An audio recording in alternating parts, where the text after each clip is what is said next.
Hello and welcome everyone to my next reaction video. Today we will be reacting to something that I lived through myself a few years ago, the freezing of Texas in 2021. I'm not going to say where in Texas I live, but I did, like I said, deal with this, and it was not a fun time, but thankfully my area, at least to my knowledge, barely lost any power. So we got lucky, I know that much. But with that, let's get to the video.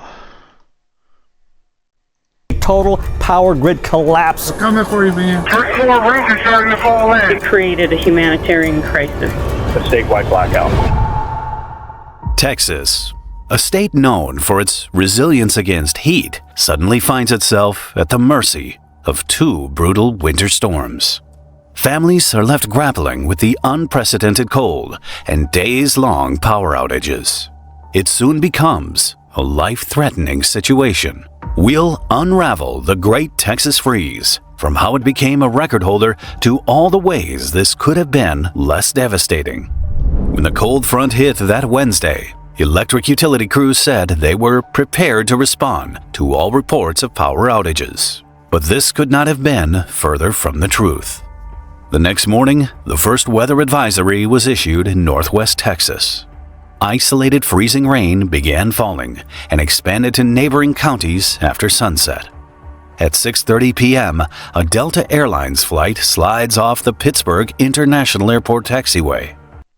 I don't remember hearing about this, not that it means anything, but that's interesting. Didn't know about this part.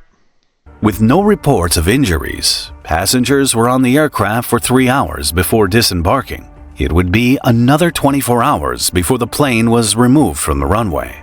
While the Delta incident was quickly managed, it was only the first taste of what was to come as the situation in Texas escalated rapidly. Hours later, the Fort Worth 911 center was inundated with desperate calls. What do I do? Oh my God! I think I hit one of them. I'm confused. My car was spinning. There's a gentleman in a car next to me. He's just screaming. I don't know how many cars are packed up. They're all stacked on top of each other. First responders arrived at a massive car accident involving 133 vehicles. Many of those involved were healthcare workers wearing scrubs and hospital badges. This included an off-duty EMT who jumped into action, working for hours even though he had a fractured ankle and other injuries from the collision. We're coming to get you, all right? You hurting anywhere? Can you crawl out if I break this window? Fire engines subsequently closed off the roadway to prevent further pileups.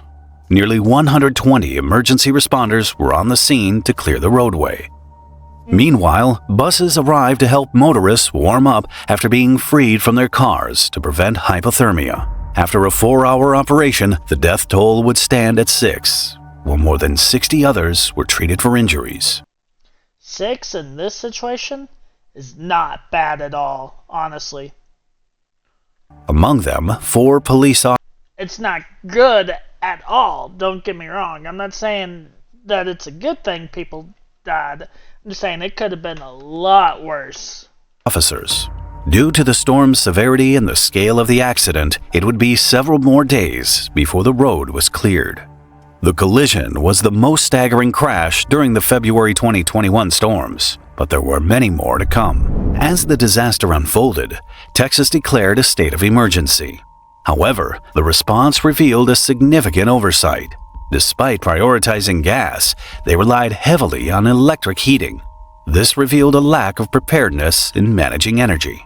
By the weekend, the freezing temperatures had forced 22 gas power plants to close. The infrastructure, including the production facilities and pipelines, were not designed to operate in such cold conditions. With the demand increased, prices spiked, making heating even more expensive and heightening the risks of power outages. Additionally, shutdowns across critical industries threatened to disrupt the economy, not just locally, but nationwide.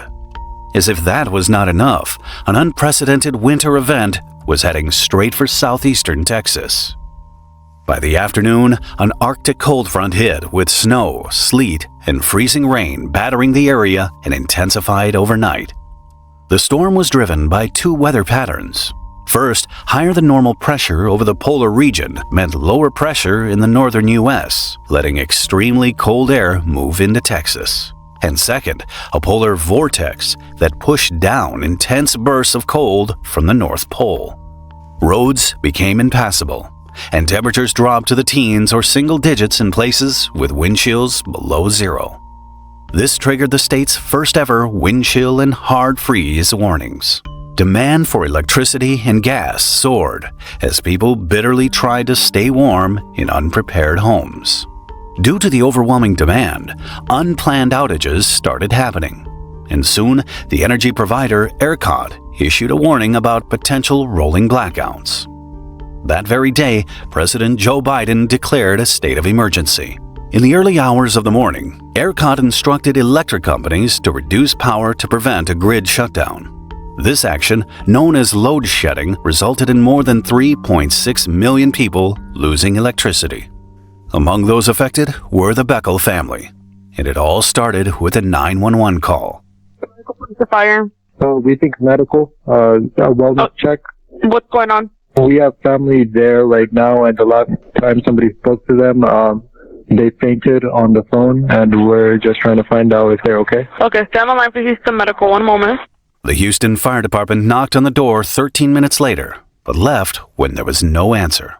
When dispatch returned the call, he didn't warn the firefighters about possible carbon monoxide poisoning. Nobody's on the scene, so it's one of those things. If they get there and they have to force entry, they're going to break the door, displace the lock. Yeah, that's fine. Do that as soon as possible. Okay. But this isn't your family member, right? I mean, this is our family. We think that they might have inhaled carbon monoxide in the garage. Why do you think that? Because of people that had called them in the morning. Why would he have been inhaling carbon monoxide is the question. Because the car was on in the garage and they were cooking because the power was out. They were trying to charge their devices. Well, we have units out there. I'll let them know. I'll make a tactical decision on that incident. I'll get HPD out there. Again, they left without speaking to anyone inside. It had been more than 2 hours since the first call, and the anxious family member had heard nothing.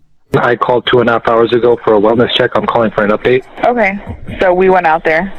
Did you make contact with the people inside the home? I spoke to the fire department earlier. It says the truck was there for 15 minutes, but that's all they could tell me. Okay, that's the same thing I can tell you. I have the same information they have. There's no other update.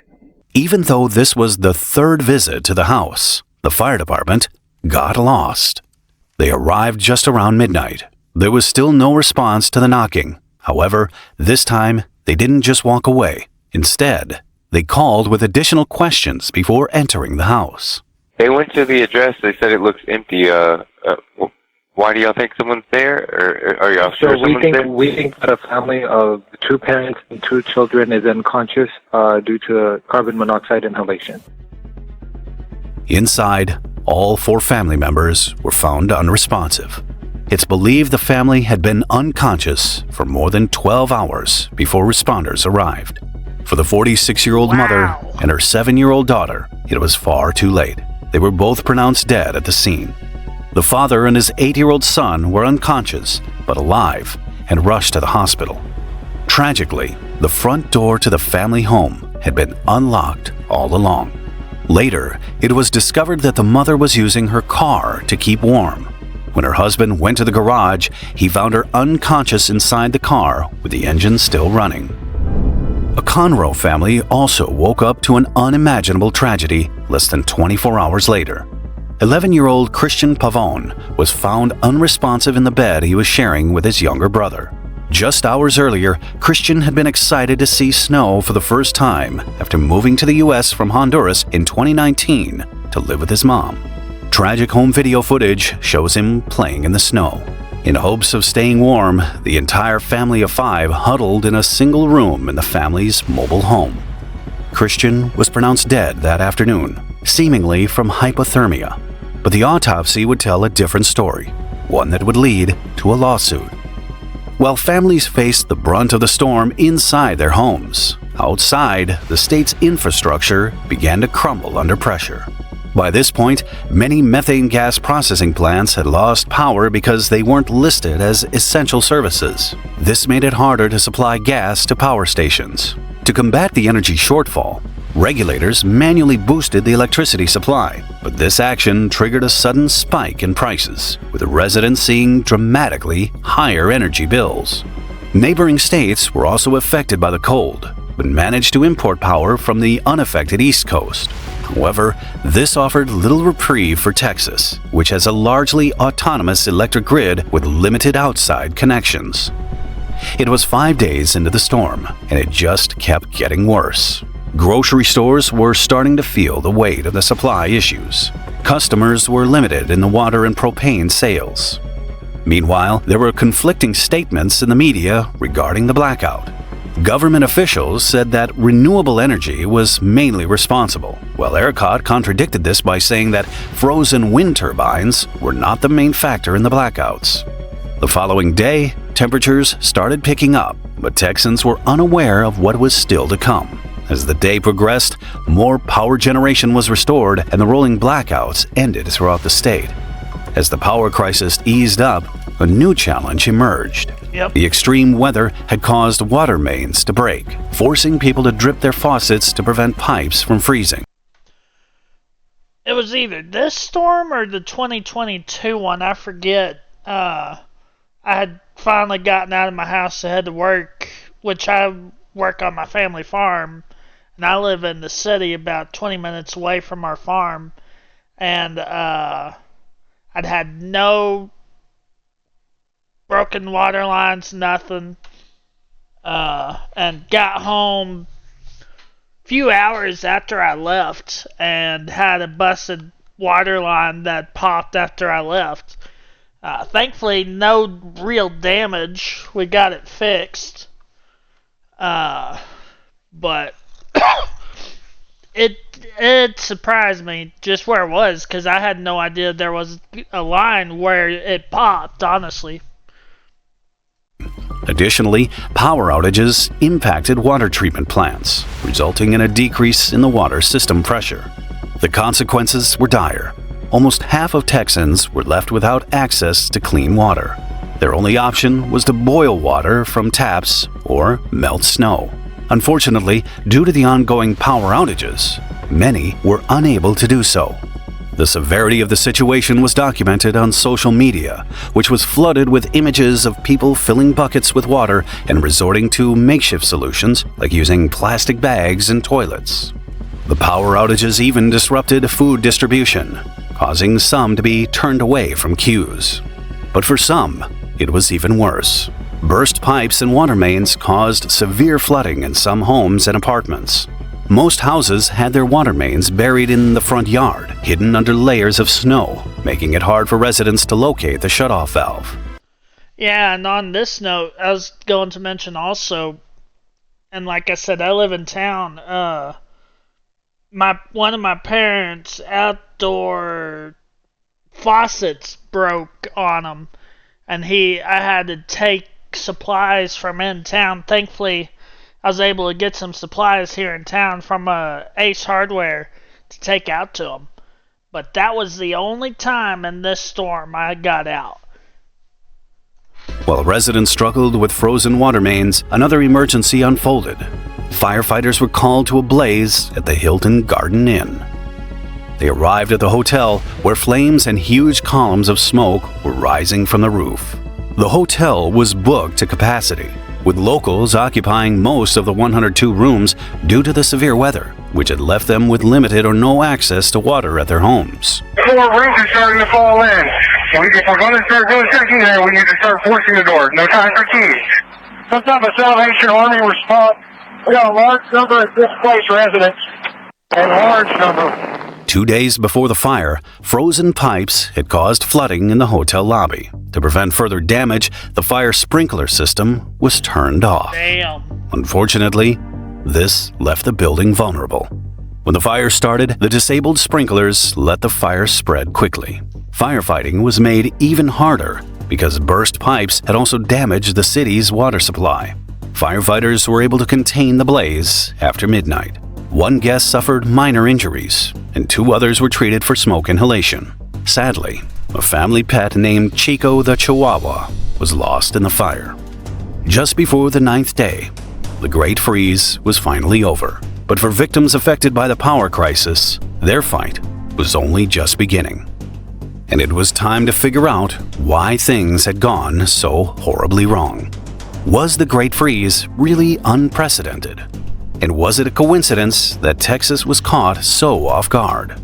The main issue was undoubtedly the high energy demand for heating in an unprepared state. The disaster was blamed on unprecedented weather, but it was somewhat predictable. The last storm before the 2021 storm I can remember was in 2015. And for me, at least, that one was worse than the 2021 storm. Because, and this was at Christmas time. So I was at my parents' house with my cousins who were here. And, and at the time, I lived a lot farther away than I do now from my parents' house, which they live on our farm, as I said. And so I couldn't easily get home to check on my house where I lived. And I couldn't reach my roommate to make sure what shape the house was in.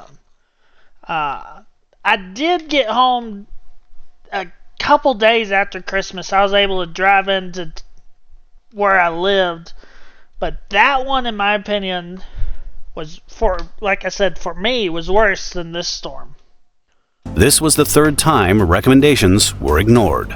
Surprisingly, the situation could have been much worse. During the power outage, ERCOT admitted in narrowly avoiding a prolonged blackout that could have lasted for months. The company defended its actions, which resulted in the largest forced power cut in U.S. history. Approximately 90% of Texans rely on ERCOT for their electricity, which primarily comes from sources like natural gas, wind, and coal. Despite its crucial role, ERCOT does not operate its own power grid. Instead, it works with over 1,800 companies, providers, and utilities in the energy market to manage the supply of electricity. Tragically, at least 19 people died from carbon monoxide poisoning during the storm. Among them was 11-year-old Christian Pavone, whose autopsy revealed a similar cause of death. Initially suspected to have succumbed to hypothermia, it was later found that carbon monoxide poisoning was the actual culprit. Investigators found the fatal fumes were caused by a gas-powered generator intended for outdoor use. Notably, Texas is among 6 states. My only question, and I'm just putting this out there, I am not trying to belittle the family or anybody, but why was the 11-year-old the only one that succumbed to the fumes? That's my only question in this. I had no knowledge about any of this before this video. Without a mandate for carbon monoxide alarms, soon thousands of Texans filed lawsuits against ERCOT for deaths, injuries, and damages. But they would fail. The Supreme Court ruled that the energy supplier has sovereign immunity, which protects government agencies that provide essential services. There were 246 deaths in total, but even this was debated by the community. The storms caused $80 to $130 billion in losses from damages and missed opportunities. Nearly a year later, the National Transportation Safety Board's investigation into the 133-car pileup found that road operators had been warned about the severe weather. While de-icer was applied to the road surface, temperatures dropped lower than expected, which led to treacherous road conditions. Since then, Texas has passed Senate Bill 3, which mandates the weatherization of energy infrastructure to withstand extreme weather and requires regular compliance inspections. ERCOT improved its response to emergencies and public communication, creating a more reliable grid. The Public Utility Commission of Texas also strengthened management and enforcement to ensure compliance with new standards. Furthermore, public awareness campaigns have educated residents on home insulation, emergency preparations, and the dangers of carbon monoxide poisoning. But questions remain. Will these measures handle future extreme weather? Will weatherization finally be a priority? And most importantly, is Texas prepared for future storms? Watch this episode next if you found this video interesting. Well, and like I said, I lived through this storm. It didn't hit us as bad as it did like a lot of the places in the video, but still. I hunkered down in my house through the storm, at least in my area, and to my knowledge, my house never lost power. I don't think my town lost power. I could be wrong on that. But I think my parents lost power for an hour or two during that storm, but that's it. I know this storm was horrible. I know a lot of issues came with it, but it honestly could have been a lot worse.